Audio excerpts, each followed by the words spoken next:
Bonjour à tous, ici Lisa Dufaux pour Radio Taïwan International.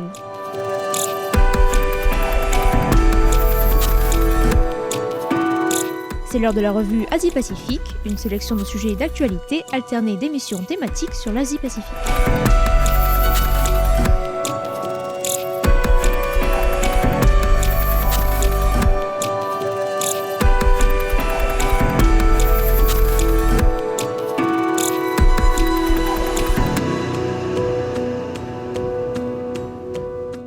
Bonjour à tous et bienvenue dans la revue Asie-Pacifique de cette semaine. Dans la revue de presse de ce mardi 7 février, je vous propose de revenir tout d'abord sur le deuxième anniversaire du coup d'État militaire au Myanmar, avant de nous rendre aux Philippines pour nous intéresser à la visite du secrétaire d'État américain à la Défense Lloyd Austin et sur un accord de défense passé avec son homologue philippin.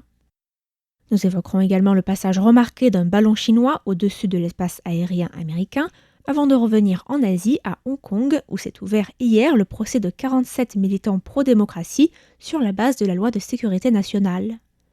Et enfin, nous finirons ce petit tour de l'Asie-Pacifique dans l'archipel des Salomon, où les États-Unis ont rouvert une ambassade pour marquer leur engagement dans la région, marquée par une présence croissante de la Chine. Mercredi dernier a marqué le deuxième anniversaire du coup d'État orchestré par la junte militaire birmane au Myanmar, et conjointement l'arrestation du gouvernement issu de la majorité élue aux élections de novembre 2020, qui a vu la victoire de la Ligue nationale pour la démocratie dirigée par Aung San Suu Kyi. À l'occasion de cet anniversaire, des grandes villes du pays telles que Yangon, Mandalay ou encore la capitale Naypyidaw ont vu leurs rues quasiment désertées, la population restant chez elle en signe de protestation, à l'image du 1er février 2022, lors du premier anniversaire du coup d'État. Mercredi également, la junte a prolongé l'état d'urgence pour une durée de 6 mois supplémentaires, une mesure que l'armée a justifiée par la rébellion qui persiste à travers le pays et notamment dans les régions frontalières. Le lendemain, le jeudi, la junte a aussi déclaré la loi martiale dans 37 townships en autorisant également l'ouverture prévue de tribunaux militaires qui pourront distribuer des peines capitales ou des peines de prison à perpétuité aux rebelles. Le gouvernement d'unité nationale, nom que se sont donnés les dissidents organisés en un cabinet alternatif, a indiqué que les townships concernés par cette mesure étaient des townships qui étaient sous le contrôle des rebelles.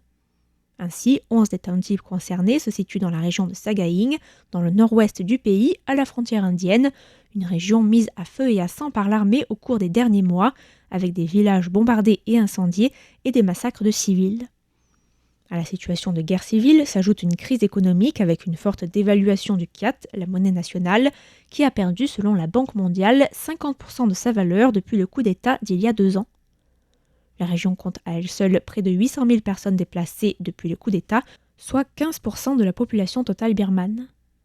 Notons que plusieurs pays, dont les États-Unis, le Canada, le Royaume-Uni et l'Australie, ont annoncé mardi, la veille de l'anniversaire, des nouvelles sanctions visant notamment la Commission électorale de l'Union, des entreprises minières et des hauts fonctionnaires du secteur de l'énergie, qui représentent la source la plus importante de revenus pour la junte militaire birmane. Je vous propose maintenant de revenir sur le séjour à Manille la semaine dernière du secrétaire américain à la Défense, Lloyd Austin, qui a rencontré son homologue, Carlito Galvez Jr., lors d'une visite du département de la Défense philippin à Camp Aguinaldo. La rencontre de jeudi visait à renforcer les liens de coopération dans le domaine de la sécurité et de la défense, dans le cadre du traité de défense mutuelle signé entre les deux pays en 1951. Les deux chefs de la défense se sont entendus pour accorder à l'armée américaine l'accès à 4 sites militaires supplémentaires, portant ainsi le nombre de sites ou bases philippines accessibles aux États-Unis à 9 au total. Les États-Unis ont aussi annoncé un investissement de plus de 82 milliards de dollars américains pour des infrastructures sur les 5 sites actuels, sur la base de l'accord de coopération de défense renforcé signé en 2014 entre Manille et Washington. Cet accès renforcé aux sites militaires philippins permettra à l'armée américaine, même si cela n'a pas été officiellement mentionné, de renforcer ses exercices visant à préparer contre ou dissuader un plan d'invasion chinois de Taïwan, situé au nord de l'archipel des Philippines. Le communiqué conjoint publié par les deux secrétaires le jeudi s'est toutefois abstenu de mentionner directement la Chine, se contentant d'affirmer que l'accès à l'armée américaine à ces 4 bases supplémentaires permettrait de répondre plus rapidement aux urgences humanitaires et aux catastrophes dans la région. Mais la visite d'Austin à Manille n'a pas été appréciée à Pékin. Le porte-parole de l'ambassade chinoise à Manille a déclaré que le secrétaire à la défense américain cherchait à faire avancer l'agenda politique américain anti-Chine en mer de Chine méridionale. De plus, la visite a aussi été accueillie avec une certaine opposition au sein de la population philippine, qui considère que la présence militaire américaine dans leur archipel est déjà trop forte et qui y voit aussi un legs colonial de l'occupation américaine de l'archipel qui a eu lieu de 1889 à 1946. De son côté, le secrétaire à la défense philippin Carlito Galvez a rappelé l'opposition de Manille à toute tentative ou action unilatérale visant à modifier ou à perturber l'ordre mondial, un message indirectement adressé à Pékin, avec qui les Philippines entretiennent depuis plusieurs années des différends territoriaux en mer de Chine méridionale. Et maintenant, retour sur un incident diplomatique après que l'armée américaine a fini par abattre samedi dernier le ballon chinois qui survolait depuis le 28 janvier les espaces aériens américains et canadiens. Le ballon, dont la Chine a nié la fonction d'espionnage en insistant qu'il s'agissait uniquement d'un ballon de recherche météorologique, avait fait son apparition au-dessus du sol américain près des îles Aleutiennes, en Alaska, avant de survoler les territoires du Nord au Canada, puis de survoler de nouveau les États-Unis. Le ballon a survolé plusieurs sites sensibles américains et notamment des sites militaires, poussant le secrétaire d'État américain Anthony Blinken à dénoncer une violation de la souveraineté des États-Unis et à reporter son départ pour Pékin, initialement prévu pour vendredi dernier, à une date ultérieure et non précisée. Un avion de chasse F-22 de l'armée de l'air a finalement fini par abattre le ballon samedi au large de la côte de la Caroline du Nord et du Sud, et des opérations ont été menées pour récupérer et analyser les débris du ballon. Le président américain, sur le conseil de son entourage, a attendu que le ballon soit au-dessus de l'océan pour éviter tout accident au sol, mais a été critiqué au sein du camp républicain pour ne pas avoir ordonné la destruction du ballon plus tôt. La Chine a de son côté parlé d'un accident concernant un ballon civil qui se serait détourné de sa trajectoire en raison des courants aériens et a accusé Washington d'avoir sérieusement violé la pratique internationale avec une réaction jugée excessive. Hier s'est ouvert, sous présence policière renforcée, le procès de 47 activistes pro-démocratie hongkongais dans la région administrative spéciale de Hong Kong. Beaucoup de monde se pressait hier pour tenter d'assister à l'ouverture du procès, qui est considéré comme le plus grand en lien avec la loi de sécurité nationale entrée en vigueur à Hong Kong en juillet 2020. Comparaissaient devant le tribunal de West Kowloon 47 militants pro-démocratie, pour la plupart des figures politiques de renom, tels que Benny Tai, professeur de droit à l'université de Hong Kong et initiateur du mouvement Occupy Central, la journaliste et ex-députée Claudia Ho, ou encore Joshua Wong, ex-leader étudiant pendant le mouvement des parapluies et fondateur du groupe Scholarism.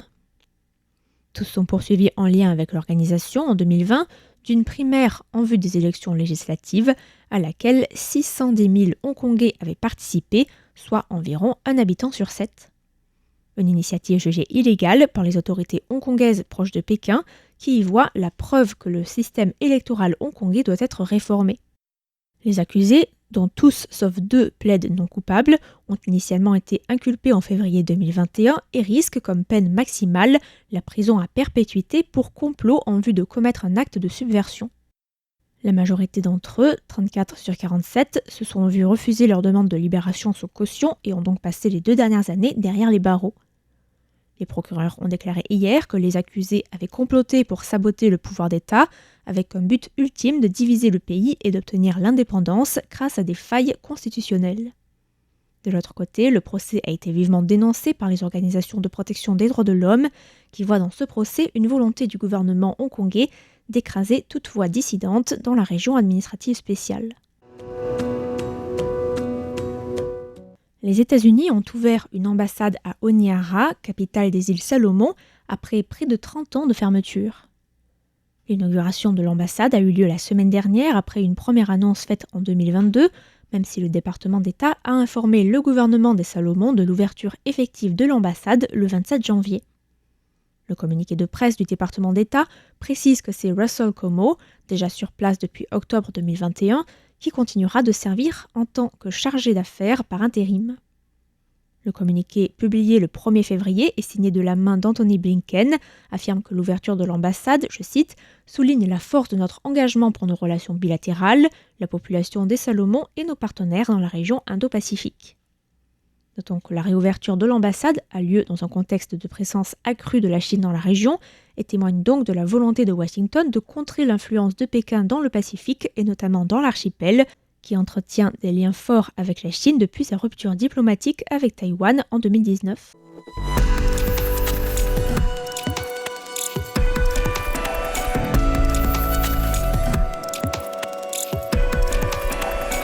C'était la revue Asie-Pacifique de cette semaine, présentée par Lisa Dufaux pour Radio Taïwan International. Merci de votre écoute et à la semaine prochaine.